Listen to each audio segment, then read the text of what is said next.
Buenas tardes, profesor. El día de hoy mi grupo va a hablar acerca del tema de civilización romana. Nuestro grupo está conformado por el hablante Joaquín Vázquez, Hilary Espesúa, Alessandro Uribe, Lucía Picón, Sharon Torres y bueno, el profesor, el licenciado Jorge Abel Cabrejo Mejía. Eh, Vamos a empezar con el origen de la civilización romana. Si vamos actualmente a la ciudad de Roma, o la capital de Italia, podemos ver el centro de una poderosa civilización. Observando lo que queda del Coliseo o el Foro, apenas podemos intuir la grandiosidad que durante siglos representó el núcleo del poder romano, y menos aún el gigantesco impacto que ha tenido en nuestra sociedad actual. De monarquía a república, de república a imperio, la historia de Roma es famosa por sus conspiraciones, guerras y despilfarros económicos, pero también por su ingeniería, su refinamiento legal y político y su huella cultural y lingüística. Pero aquel imperio al que llegaron a pertenecer 57 millones de personas, en el que se hablaban más de 60 lenguas y que ocupó casi 7 millones de kilómetros cuadrados, no surgió de la nada. Los orígenes de Roma orbitan entre el mito y la evidencia arqueológica. Cuenta la leyenda que los fundadores de Roma fueron dos hermanos gemelos, hijos o descendientes del héroe troyano Eneas. Se trataba de Rómulo y Remo, hijo de Dios Marte, y la mortal Rea Silvia. Fueron abandonados de niños y se dice que una loba los amamantó. Esta loba se apellidaba Capitolina. Pasó a convertirse en un símbolo de la civilización romana. Además de esto, al margen de los mitos, la mayoría de historiadores considera que el origen de Roma puede situarse en torno al 753 a.C. En este momento se convirtió en referente para la cuenta de los años romanos, ab urbe condita. En el siglo VIII a.C., la península itálica era un mosaico de tribus latinas, hungrías o sabinas, y entre otras, y pequeños reinos etruscos. Roma se fundó sobre 7 colinas a orillas del río Tíber y pronto se convirtió en un enclave comercial militar imprescindible. Pero, ¿realmente por qué es tan importante Roma para nosotros? Las bases de nuestro sistema legal se sostienen en el derecho romano. O los avances tecnológicos arquitectónicos como el arco, el desagüe, el puente y la cúpula se perfeccionaron de tal forma y manera que incluso hoy aún utilizamos muchas construcciones romanas. Y también hablemos del latín, el idioma principal de los romanos. Esta lengua ha evolucionado lenguas romances como el español, el francés o el italiano. Asimismo, muchas palabras y expresiones latinas que forman parte de nuestro día a día hasta el día de hoy. Además de eso, la filosofía y la mitología romana están presentes en nuestra cultura contemporánea, y por el imperio sirvió de impulsor para la expansión del cristianismo, una de las regiones mayoritarias. Por Roma pasearon figuras históricas tan célebres como Cicerón, Virgilio, Seneca, Cleopatra, Trajano o Julio César. Y fue pilar de las artes, desde la pintura y escultura al teatro y la literatura. Esto y muchas más cosas, no es de extrañar que aún hoy digamos que Roma es el pilar de las ciudades actuales. La segunda parte, la forma de gobierno en Roma. Se divide en tres etapas. La primera, la monarquía, se da entre 753 509 antes de Cristo. La primera etapa con Rómulo y Remo. Posteriormente gobiernan una serie de reyes etruscos que ya estaban en la sede de Roma en la parte norte de Italia, que se quedan ahí. Son 7 reyes que en orden: Numa Pomplio, Tulio Hostilio, Ancomarcio, Tarquino el Antiguo, Servio Tulio y Tarquino el Soberbio. Bueno, queda recalcar que el pueblo etrusco y sus pobladores estaban rodeados de unas islas que también eran de parte del poder de Roma. Básicamente, en esta etapa tienen el poder religioso, el económico a sus manos. A pesar de toda la importancia que tiene el rey por la forma de gobierno, había otra organización que estaba formado por las familias más ricas, que tiene mucho poder y organizaba las cosas. Este era llamado el Senado. Eh, está, bueno, observando y analizando las decisiones que toma el rey, que también el rey dependía del Senado y el Senado dependía del rey. Y bueno, la asamblea también da su presencia aquí y estaba compuesta por los patricios, que realmente eran nobles y que la mayoría de leyes y normas modificadas por ellos mismos era para su favor y no dejaban a los plebeyos, como por decir el caso, uno de los casos más famosos, de que los plebeyos no podían ascender de clase social y que se quedaban ahí para siempre, y también a impuestos abusivos que tenían que pagar. Bueno, la segunda etapa de la República se da entre 509 a.C. y 27 a.C. Es el paso de la monarquía a la república. El último rey etrusco, que se llamaba Tarquino el Soberbio, eh, bueno, un nombre muy peculiar, no quiso hacer caso al Senado. Era, como dice su nombre, no hacía, era muy soberbio con el Senado. Y bueno, quien realmente tenía todo el poder, lo hicieron echar y votarlo, exiliarlo de la sociedad romana. ¿Y cuál es la diferencia entre monarquía y república? La república está dividido en diversas instituciones públicas. El Senado se encargaba de hacer las leyes. eh, la figura en la república ya no existe, ya no hay figura de un rey. Eso sí tenemos que centrarnos porque es una parte importante de la historia de Roma. Además de eso, eh, bueno, a día de hoy somos una república porque no tenemos un rey que tome todas las decisiones y que las intereses sea sola para una persona, un conjunto pequeño de personas. También teníamos a la asamblea que, que aprobaba o rechazaba leyes, y la magistratura, que se encargaba de hacer cumplir las leyes y organizar la ciudad. Y bueno, dentro de las magistraturas estaban los cónsules, los ediles, los cuestores, los dictadores y entre otros. Fue una época muy importante para la historia romana, pero su desarrollo llega hasta más adelante, que es la última etapa, el Imperio Romano. La última etapa, que se da en el 27 antes de Cristo. Bueno, a medida que pasaba el tiempo, Roma iba expandiéndose más y más.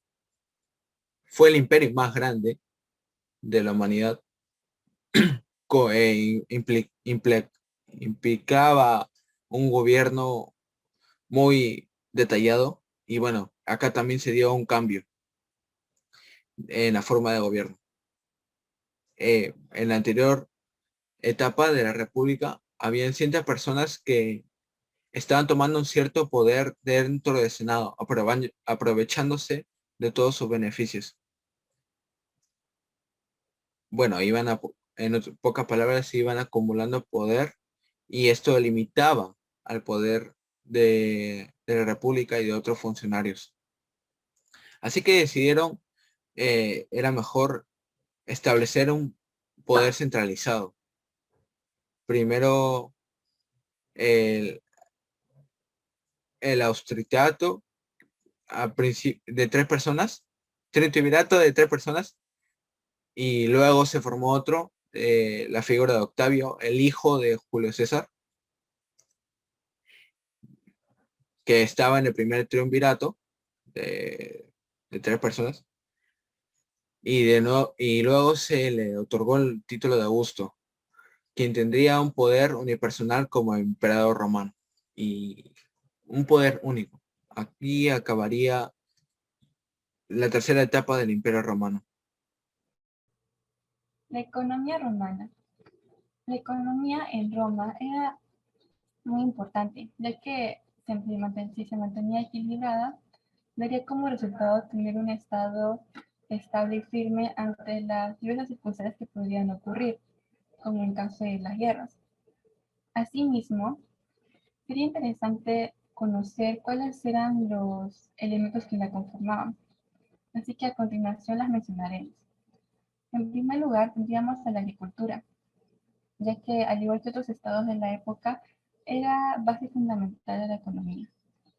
Roma originalmente había sido una comunidad de pastores y de agricultores, por lo que la actividad agrícola hasta el imperio se volvió como una tradición, llegando a ser una profesión casi sagrada.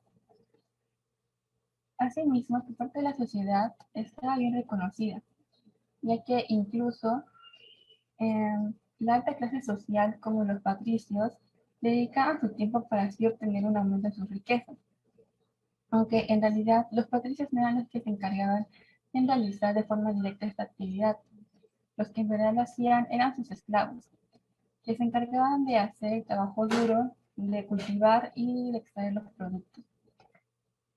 Mayormente lo que se cultivaba eran las legumbres, incluyendo ahí el trigo, y también los cereales, ya que eran productos que tenían una larga duración, por lo que al momento de comercializarlas, estas llegaban siempre en buen estado. Bueno, mayormente Roma generalmente estaba caracterizada por tener mejoras en sus técnicas de cultivo, ya que ahí introdujeron el arado romano, molinos más eficaces y el uso del abono. Ahora pasaremos a hablar sobre el comercio, ya que al igual que la agricultura fue un elemento importante de su economía, siendo el motor de esta misma. El comercio consistía en la traslación de productos a estados vecinos, por lo que para facilitar esto, Roma había establecido varias rutas comerciales. La que más destacaba ahí era la que tenía con el mar Mediterráneo, ya que era mucho más rápida y segura.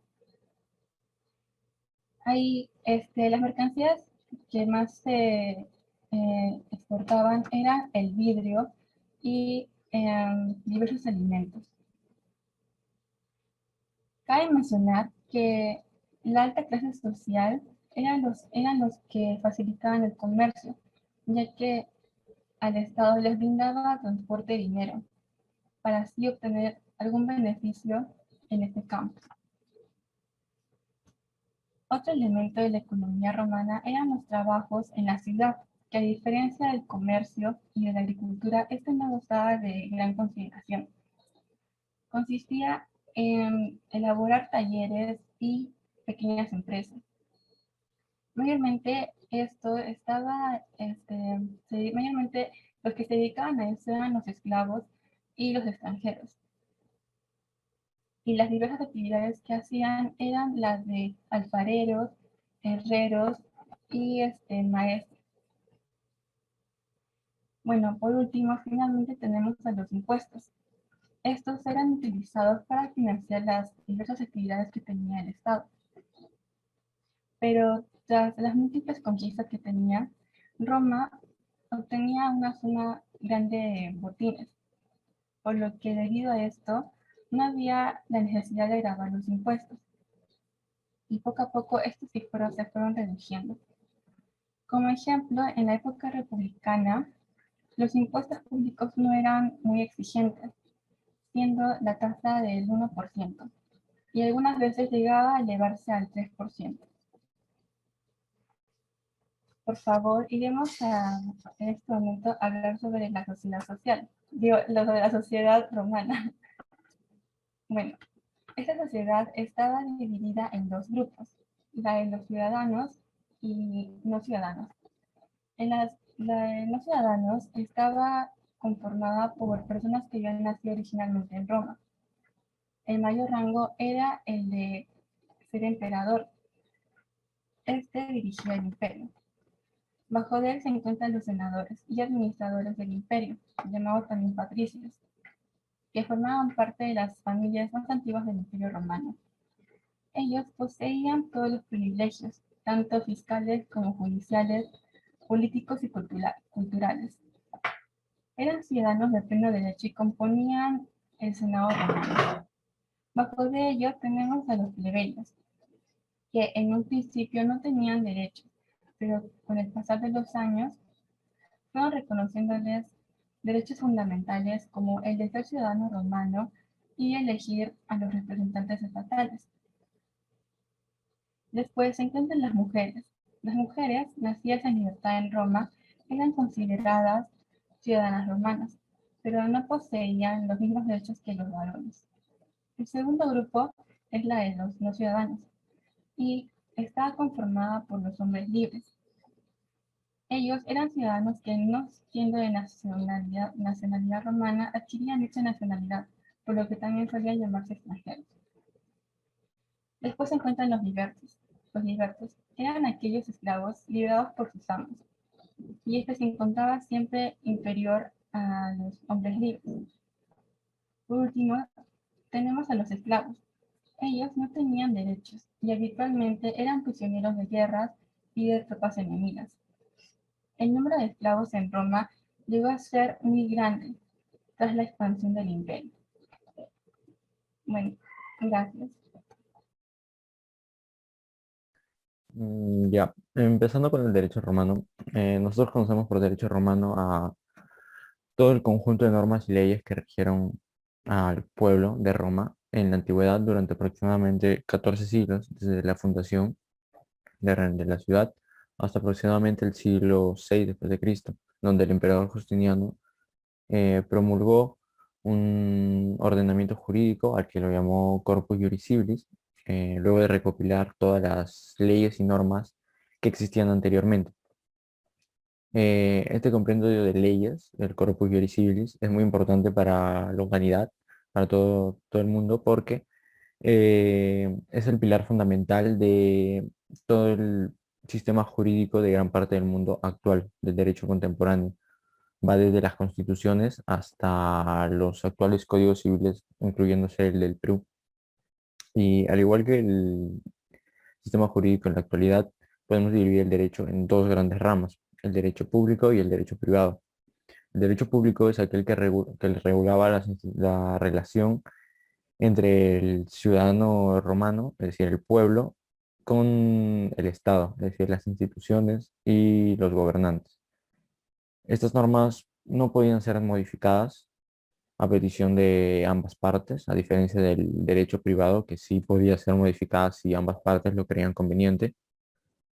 Y por otra parte tenemos el derecho privado, que era aquel que regulaba todos los tratados, comercios, acuerdos, negocios entre los mismos ciudadanos, siempre velando por justicia y por equidad. Y también, como lo mencioné anteriormente, las normas del derecho privado podían ser cambiadas de acuerdo a las decisiones de los involucrados. A su vez, el derecho privado se dividía en más tipos, se ramificaba. se ramificaba en el derecho natural, que se refiere principalmente al derecho relacionado a la misma naturaleza del hombre, a los derechos natos. El derecho de gentes, que aplicaba a todos los pueblos ajenos a Roma, es decir, a los extranjeros. Y el derecho civil, que hace referencia a las normas de cada pueblo en concreto. La misma ramificación la podemos encontrar hoy en día.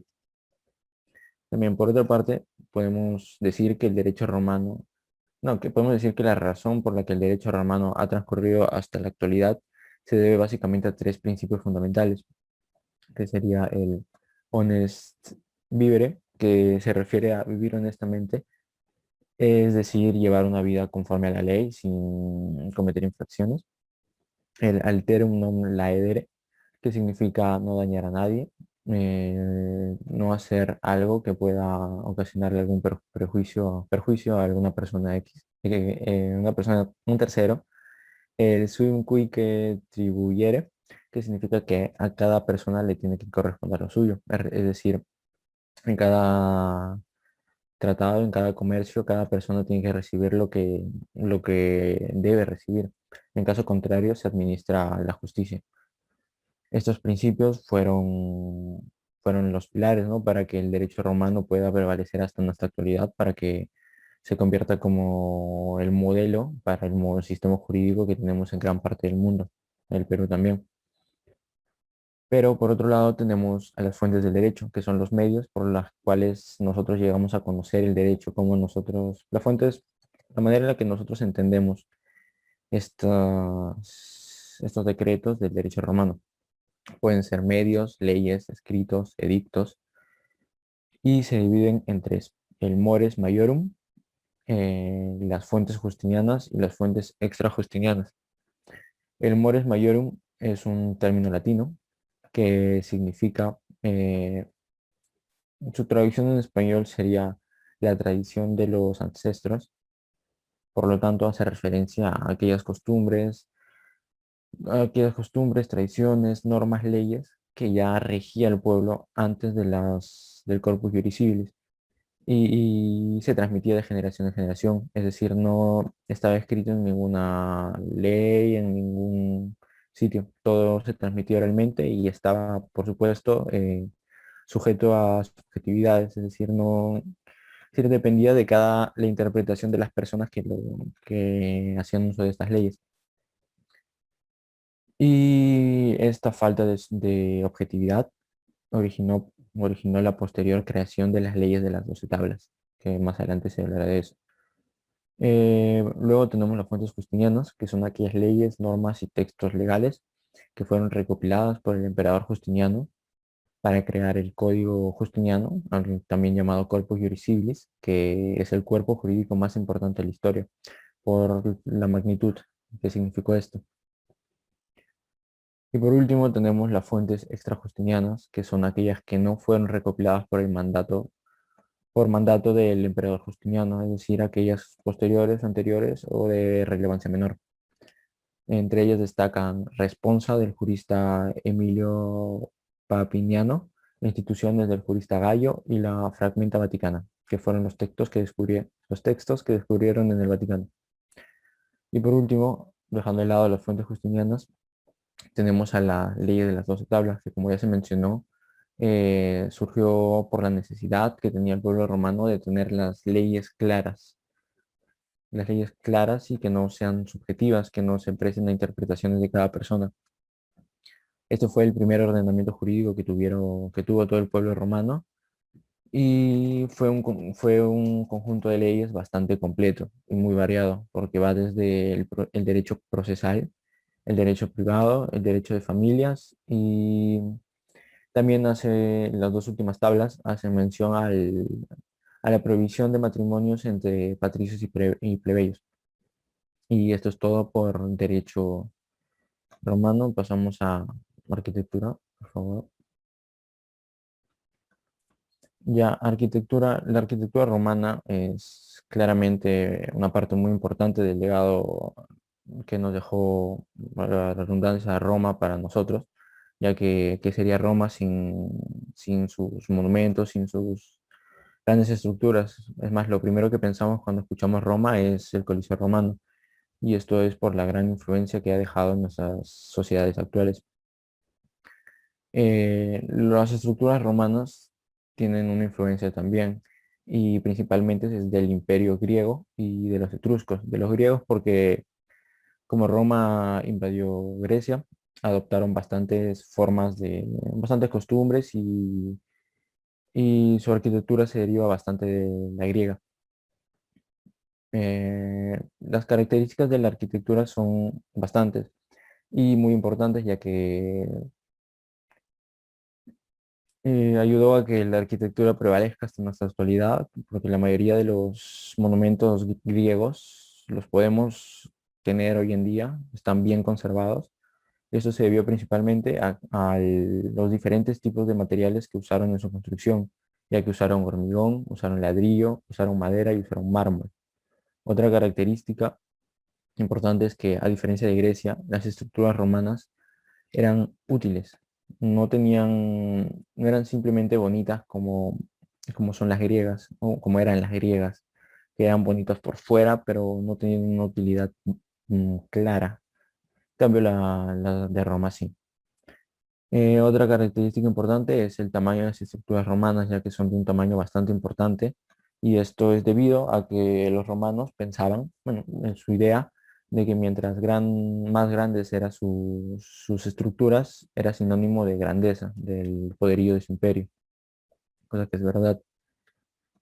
Por último destacan, ya que ellos instauraron por primera vez el uso de cúpulas, bóvedas y el arco de medio punto en gran parte de sus estructuras. Entre las principales estructuras, como podemos observar en la diapositiva, destacan los templos, basílicas y coliseos.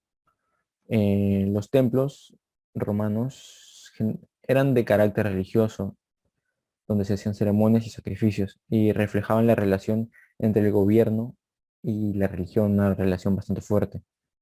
Los templos más conocidos es el Panteón de Agripa, el Templo de Vesta y el Templo de Ultor. Por otro lado, las basílicas no tenían una función clara como los templos, ya que las basílicas podían ser usadas como centros de intercambio, centros de comercio, a veces las podían usar para fines religiosos. No tenían un fin claro.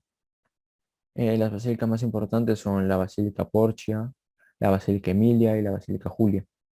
Y por otro lado, por último, tenemos los coliseos, que son claramente aquí se encuentra la obra arquitectónica más grande de Roma, una de las siete maravillas del mundo, que es el Coliseo Romano, que está en la diapositiva. Y como podemos ver, es un coliseo de gran tamaño que albergaba aproximadamente unos 55.000 personas, que es lo que alberga actualmente un estadio moderno de fútbol. Es decir, entraba mucha gente. Tenía una forma ovalada, y aquí se solían realizar todo tipo de espectáculos, batallas navales, donde llenaban con agua el coliseo y hacían representación de batallas de barcos. También hacían combates de gladiadores. Eso se puede evidenciar en bastantes películas de la época, y también lo usaban para obras de teatro. Y bueno, como modo de conclusión, podemos decir que la arquitectura romana es muy importante, ya que nos ha dejado sus estructuras perfectamente eh, resguardadas, perfectamente conservadas. Esto debido, ya como dije, a los materiales de construcción que usaron, y nos sirven para entender más la importancia del Imperio Romano y el legado que nos dejaron. Gracias. El arte romano. Tanto la cultura y el arte romano recibieron la influencia de la civilización etrusca durante los primeros siglos y de la griega a partir del siglo III a.C. Estas influencias fueron adaptadas al gusto y las necesidades romanas, adquiriendo un carácter propio. Roma es la capital de una de las mayores civilizaciones de la historia. En mayor o menor medida ha tenido influencia sobre el desarrollo de todos los rincones de Europa, hasta la actualidad. Roma fue fundada en el 753 a.C. como una monarquía, y el Imperio Romano de Occidente cayó más de 1000 años más tarde, en el 476 después de Cristo. El crecimiento cultural y territorial de Roma durante ese periodo fue notable, lo cual dio lugar al desarrollo de un arte, el romano similar al griego, en un principio y con características propias conforme avanzó su historia. La principal influencia del arte romano es sin duda el arte griego. Cuando la República conquistó Grecia, se adquirieron numerosos conocimientos de la civilización helenística, recalcando que helenística significa Grecia, tanto en el terreno sociopolítico como en el artístico y cultural. El centro del arte griego era la belleza. Exaltaba a los dioses y buscaban la perfección en sus obras. Cuanto más acercaba a la naturaleza, más bonitas parecían. Los temas solían ser en su mayoría religiosos o mitológicos. Eh, en el arte romano resaltaba la arquitectura romana. La arquitectura, la arquitectura, como bien lo hemos sacado como un tema resaltante en este trabajo, debido a que la información de esto es muy extensa. Sin embargo, también se encuentra dentro del arte romano. Las construcciones realizadas por los romanos cumplían una doble funcionalidad. En primer lugar, la mejora del nivel de vida de los ciudadanos de Roma. Se mejoraban las condiciones de seguridad, salud y ocio. Por ello construían acueductos, puentes, coliseos, circos, teatros, etc. Eh, la segunda de ellas busca representar la majestuosidad y, y el poder del vasto imperio romano. Se empleaban grandes bloques de mármol para representar por medio de grabados las grandes hazañas en tiempos de guerra. Se trata de obras de arte que busca que sean claramente visibles y perduren en el tiempo. La escultura romana. En los inicios de la República, la influencia etrusca era notable y la mayoría de las esculturas se caracterizaban por su realismo. Con la conquista de Grecia, el idealismo comienza a surgir entre las esculturas romanas. Su utilidad es cumplir una función narrativa, descriptiva o conmemorativa. Esto no es arte, es una especie de artesanía a la que se encargan bustos y esculturas para cumplir una función. El retrato y el relieve narrativo. El retrato escultórico atravesó diversas etapas estilísticas en el periodo republicano. Eran más rígidos y austeros. Luego tendieron a la idealización de los personajes en los primeros años del imperio y hacia el final adoptaron rasgos más expresivos.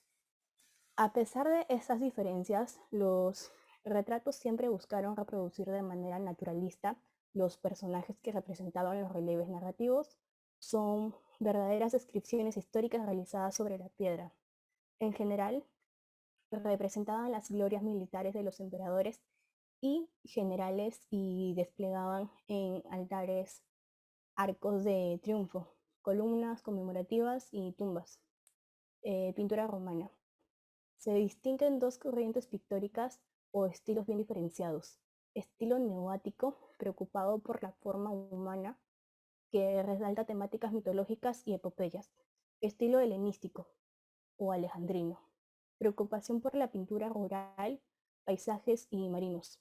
Los frescos hallados en Pompeya muestran cómo en ciertos periodos de la historia Roma produjo pinturas arquitectónicas en las que se representaban los grandes edificios romanos. Por lo general, las obras pictóricas romanas son imitaciones o variaciones de las griegas. Un elemento distintivo de la pintura romana es la técnica de manchas de color al temple, con un estilo casi impresionista ya en esa época. La temática predominante es siempre realista, paisajes, personas o escenas bélicas. La mayor parte de la pintura que sobrevivió de la antigua Roma es mural y procedió de la ciudad de Pompeya. Estos frescos quedaron preservados cuando la ciudad fue sepultada por las cenizas de la erupción del Vesubio. A partir de esos hallazgos, los investigadores establecieron 4 estilos de pintura mural pompeyana. Primer estilo: las paredes se pintaban imitando placas de mármol de colores. Segundo estilo: se simulaba un espacio exterior, como si la pared no existiera. A veces también se incluían personas o escenas. Tercer estilo: las paredes se pintaban de colores planos y se incluían pequeños detalles. Cuarto estilo: se buscaba una síntesis entre el segundo y el tercero. Sobre paredes de colores planos, se abrían espacio con escenas naturalistas. Otra manifestación histórica era características, ¿no?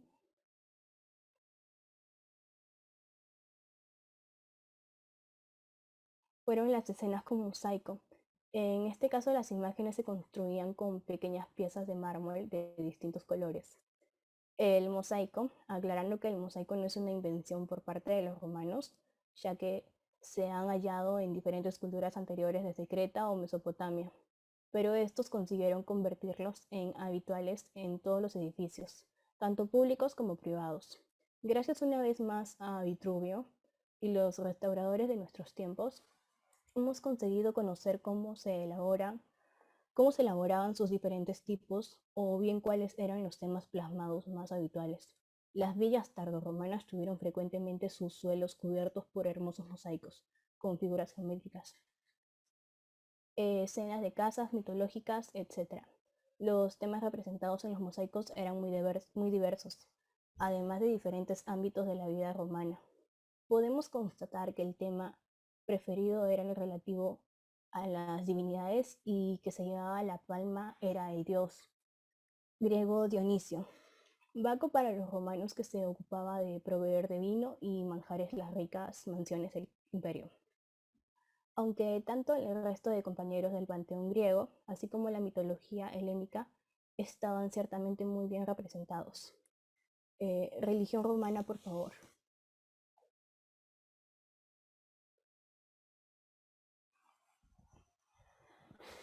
La religión romana no contaba con una cosmogonía, mitología o teología propia, por lo que fue una práctica muy habitual la adopción de divinidades extranjeras.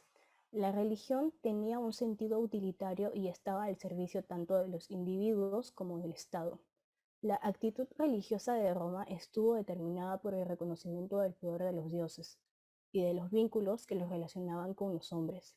Por lo tanto, era más que necesario conocer la voluntad de los dioses y mantener su favor mediante la práctica de sacrificios y plegarias.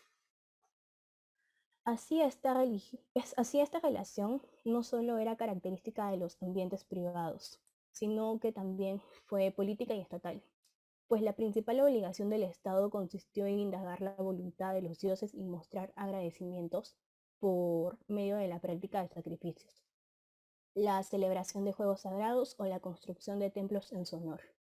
La religión romana presentó dos tipos de divinidades, las originariamente romanas y las que habían sido incorporadas progresivamente al panteón. Una práctica religiosa muy común en la antigua Roma era la existencia de santuarios domésticos, donde se rendían culto a los dioses protectores del hogar y de la familia. Dioses, lares y penates. Los templos para el culto público a los dioses también fueron construidos por varias provincias romanas. Los rituales religiosos romanos eran controlados por los gobernantes romanos. El culto a una religión diferente a del imperio estaba prohibido y condenado. Los cristianos, por ejemplo, fueron perseguidos y asesinados en varias provincias del imperio romano. Es por eso que los cristianos realizaron sus cultos en cuevas o catacumbas. Muchos emperadores romanos exigieron un culto personal como si fueran dioses. Esta práctica comenzó a partir del gobierno del emperador Julio César, con su importante crecimiento en el siglo IV. El cristianismo pasó a ser considerada como la religión oficial del Imperio Romano. La práctica de politeísmo fue progresivamente abandonada. Los dioses romanos eran los mismos a los de Grecia, pero con otros nombres. Las comparaciones más claras era Zeus, que es un dios griego, es representado como Júpiter, y Hera como Juno. En la antigua Roma, antes del surgimiento y crecimiento del cristianismo, las personas seguían una religión politeísta, es decir, que creían en varios dioses. Estos dioses, aunque eran inmortales, poseían características de comportamientos y aptitudes similares a los de los seres humanos. Tenían la maldad, la bondad, el egoísmo, la franqueza, fuerza, venganza y otras características presentes en las personas. De acuerdo con los antiguos romanos, eran también características de sus dioses. De acuerdo a esto, los dioses decidían la vida de los mortales. El dios Júpiter fue el de mayor importancia. considerado la divinidad suprema del panteón romano. Cada entidad divina representaba las fuerzas de la naturaleza y los sentimientos humanos. Esta religión fue absorbido del panteón griego durante la invasión y conquista de Grecia por el Imperio Romano. Los romanos solo modificaron los nombres de los dioses y los adaptaron a su realidad en la península itálica. A continuación se muestra una lista de las principales deidades de la antigua Roma y sus características, templos y lugares de culto. También estaban las plegarias. Esta variedad de dioses y la facilidad para aceptarlos se explica en una buena medida por la facilidad existente para rendir culto a cualquier divinidad, ya que la religión no se limitaba a unos espacios ni edificios de culto, en tanto que cualquier lugar con unas plegarias y rituales adecuados podía considerarse sagrado. Gracias. Comicios y organización romana. El concepto de comicios se emplea para denominar el proceso electoral que se lleva a cabo para la designación de los cargos políticos. Los comicios, también llamados elecciones, permiten que los votantes o electores elijan a aquellos que ocuparán dichos cargos durante un determinado periodo. Para esto deben votar entre diversos candidatos. Existen distintas clases de comicios. Los comicios locales, que por ejemplo se llevan a cabo para que los habitantes de un municipio o de una provincia seleccionen a las autoridades. Este tipo de comicio posibilita la elección de intendentes o alcaldes, etc. Los comicios regionales. Con estas elecciones los ciudadanos eligen al gobierno de su región. Y los comicios generales, los ciudadanos pueden elegir presidentes, diputados o senadores. Por citar algunas posibilidades, los resultados no son alterados ni votan bajo amenaza. Se dice que los comicios son libres y el proceso electoral suele ser observado para garantizar la libertad de los comicios. Los comicios romanos ejercían funciones ejecutivas, judiciales y legislativas, sin la distinción de poderes que es habitual en la actualidad. El poder de los comicios era tan grande que hasta tenían la facultad de sancionar leyes retroactivas. A medida que creció la población del Imperio Romano, estos comicios perdieron importancia. La sociedad romana tenía tres clases sociales, las cuales lo conformaban, en primer lugar, los patricios, la clase dominante que poseía todos los privilegios, tanto fiscales como judiciales, políticos y también culturales. La historia de los patricios es la del Senado romano y de la propia Roma. Constituían una nobleza fundamental y tras los escándalos de la República Romana, una clase aristocrática reducida y selecta, distinguida de entre el grueso del Senado, por los emperadores para formar su cámara o consejo privado. Además, fueron las primeras familias que se instalaron en la ciudad. Eran grandes propietarios de tierras cultivadas por plebeyos y esclavos, y siempre tuvieron una ideología conservadora. Se veían a sí mismos como la esencia de lo romano. De este grupo salieron la mayoría de los generales y grandes magistrados, aunque con el imperio fueron perdiendo fuerza ante el poder absoluto de los emperadores. Los plebeyos eran el pueblo que no gozaba de todos los derechos ni privilegios. Durante la monarquía no tuvieron ningún poder. Durante los primeros siglos de la República lucharon por una ley escrita, las famosas 12 tablas, y por su consideración de ciudadanos que les permitiera tener representación en los comicios, consiguiendo un magistrado propio, el tributo de la plebe, que defendía sus intereses. Posteriormente, las grandes conquistas le ofrecieron inmensas oportunidades de negocio. Primero los publicani, y luego como grandes comerciantes y dueños de empresas artesanas. Hicieron aparecer los llamados plebeyos ricos. A partir de entonces, más que de patricios y plebeyos, Roma se dividiría en ricos y plebe o pueblo llano, al que intentará primero comprar con elecciones y más tarde evitar disturbios y conseguir paz social. Por último, tenemos los esclavos. No tenían derecho y eran posesión de sus amos. El esclavismo era toda una institución social en Roma. No fue un esclavismo de raza, como sí lo sería siglos después. En Roma cualquiera puede ser esclavo. La fuente de los esclavos provenía sobre todo de pueblos conquistados, pero también de delincuentes u otra gente que fuera degradada a esa clase social por algún motivo. En realidad, el esclavismo no era más que la clase social más baja, y como toda clase, también era posible ascender, a veces comprando la propia libertad, o simplemente por el deseo expreso del amo que se formalizaba con el acto de manumisión. un privilegio exclusivo que todo propietario que convertía a un esclavo en liberto. Eran la mano de obra del imperio, pues se trata de una economía esclavista. Como ya has visto en Egipto, Mesopotamia o Grecia, estos hombres no tenían derecho, pues no eran considerados como personas, pudiéndose vender y comprar. Guerras y conflictos de Roma. A mediados del siglo II a.C., el mapa político de Grecia cambia por completo. Roma, señor indiscutible del Mediterráneo occidental, ha llegado también desde hace tiempo a los Balcanes. En el año 196 a.C., tras derrotar a Filipo V de Macedonia, Flaminino proclama retóricamente la libertad de los helenos. Es una libertad condicionada, desde luego, al predominio romano, pero que proporciona por lo menos un respiro a la agotada Grecia continental. Por fin una cierta pacificación permite, tras muchos años de crisis, reorganizar la economía y con ella los talleres artísticos. Unas décadas después, en Pydna, cae vencido el rey Perseo de Macedonia, y las legiones romanas entran definitivamente en toda Grecia. Halagan a Atenas entregándole el puerto de Delos para ayudarle en su reconstrucción económica. Pero en cambio dejan claro que no aceptan sublevaciones, y para que sirva de escarmiento destruyen por completo Corintio. Paralelamente, Roma ha hecho sentir su poderío a Pérgamo y Rodas.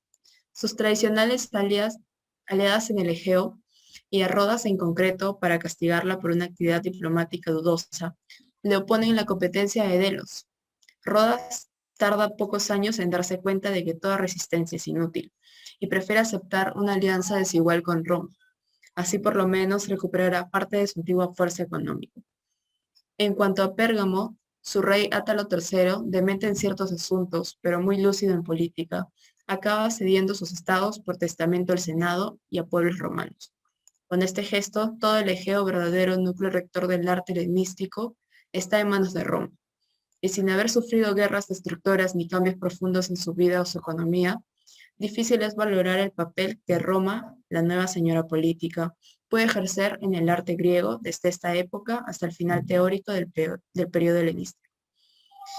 Por una parte cuenta desde luego el bajo nivel cultural del que partían los romanos, que les llevaba a dar por bueno y admirable todo poema u objeto artístico griego. Por otra parte, en cambio, el control económico daba a los vencedores unas bazas, como clientes, mecenas o coleccionistas, que sin duda intentarían explotarlos de algún modo. La caída de Roma. La caída del Imperio Romano fue el periodo de declive del Imperio Romano de Occidente, en el que perdió la autoridad de ejercer su dominio y su vasto territorio fue dividido en numerosas entidades políticas sucesoras. Hay que empezar destacando las fuerzas que le había permitido al Imperio Romano ejercer el control efectivo sobre Occidente.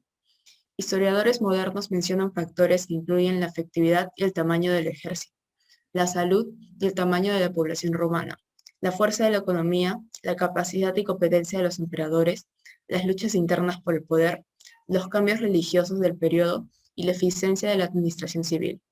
El aumento de la presión de los bárbaros, externos a la cultura romana, contribuyó en gran medida al colapso. Años relevantes en este contexto lo constituyen en el año 117, cuando el imperio alcanzó su mayor extensión territorial, y el ascenso de Diocleciano en el 284. Las pérdidas territoriales irreversibles, no obstante, comenzaron en el 386, con una invasión en gran escala de godos y otros pueblos. El 395, tras imponerse en 2 guerras civiles destructivas, Teodosio I falleció, dejando un ejército colapsado y el imperio con numerosos territorios donde no ejercía el control, dividido entre sus 2 hijos incapaces. Para el año 476, cuando Flavio Odoacro depuso al emperador Rómulo, el emperador romano de Occidente ejercía un insignificante poder militar, político y financiero, y carecía de control efectivo sobre los dispersos territorios en Occidente que aún podrían ser descritos como romanos.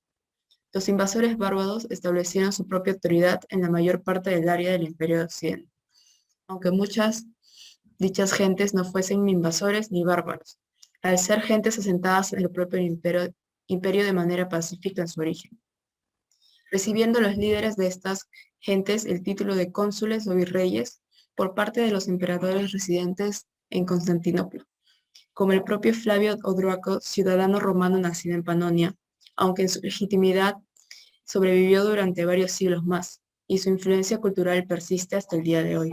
el Imperio de Occidente nunca tuvo la fuerza para levantarse de nuevo.